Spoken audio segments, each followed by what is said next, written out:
taking suggestions, and groups have been going there for a long time. And this thing was actually raised when the controller of budget, Nyakang, went and said that her salaries has been inflated on the state officers.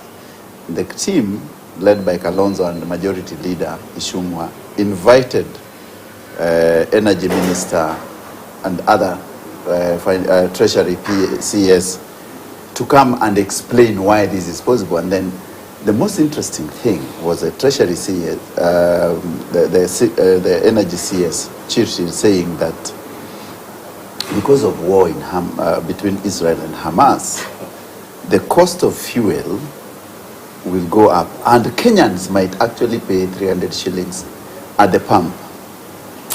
I laughed. I just said, this country is going to the dogs. I don't know what you guys think.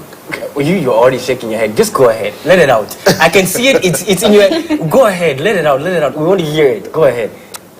I have been attacked by holy anger. Because you were amused. Yes. I was so annoyed. I actually went to sleep. Yes. Because, and I feel sorry for those who voted the bottom up. We have seen Tanzania. I think it was yesterday in the print media. Yes, when they have been able to do very significant intervention in the cost of fuel, and the price at the pump is down. So we want the president to replicate their strategies, to consult the gods that Samia Suluhu has consulted. Mama Samia. Mama Samia, yes. Consult those gods. Yes. Bring down the cost of fuel and bring down the cost of food. One thing you can confidently say is that the government is the biggest guzzler of all time, because literally it's sucking us dry. And in all so many ways, and we're not enjoying the sucking, not the kind that you enjoy, wherever, you know. But even the other, it's really bad in the sense that what's happening is, realistically, there are other economic activities that happen behind the scenes that are constantly even messing up our. It's not because of G or the war. Then as G, they'll say, if all of a sudden there's a big issue in the States, they'll blame it there. All of this pushing the blames to different things that are happening all across the world, saying it's a scapegoat, saying as an excuse for incompetent behavior and incompetence of even managing even our economy. It's really absurd in the sense that, like the way even you would ask the child, like, why did you get this B? You know, it was because of G, whatever. Then you start blaming other things. The teacher was black. Yes. And I wanted a white one. A white teacher. Oh, I didn't like the teacher. The teacher even hated. The teacher was even looking at me. But you know, Mom, you never used to like the teacher. Exactly. That's why I failed that subject. Exactly. Exactly. The same way. That's how they are behaving. Exactly. I could not even say it better. The same way Ghanaian government is behaving is because of Hamas. They are the ones who are doing this. It's not us. It's because of the handshake. There's no handshake. Because of Uhuru Kenyatta. Yeah, subsidies. It is because of Baba. Yes, it's because of what happened. Because of Express. El Nino. Wait for El Nino. It's because of El Nino. I think there's a question that I always pose to Kenyans every time that someone is saying, because I've never had someone who says, by the way, I voted this government in. Right now they are trying to get out of it, like, it's not me, you elected. Even the ones that I know were really campaigning and saying this is yellow, the right yellow. Yeah, bottom up, now they are like, I did not vote that, because they are frustrated. But the good thing about Kenyans is that, you see, we are how many years? 1. 3 years later, you will be like, now that is when fuel prices go down, food prices go down, even handouts. And then these people, we know that, oh, in the market, that's where you are full. Good, let's go to the market and do something big. Then you'll still go and vote that. But in real sense, we know very well that the only thing that can make the country at least better, even if it's 2%, is taking the fuel prices down. Right now, they're not at 300.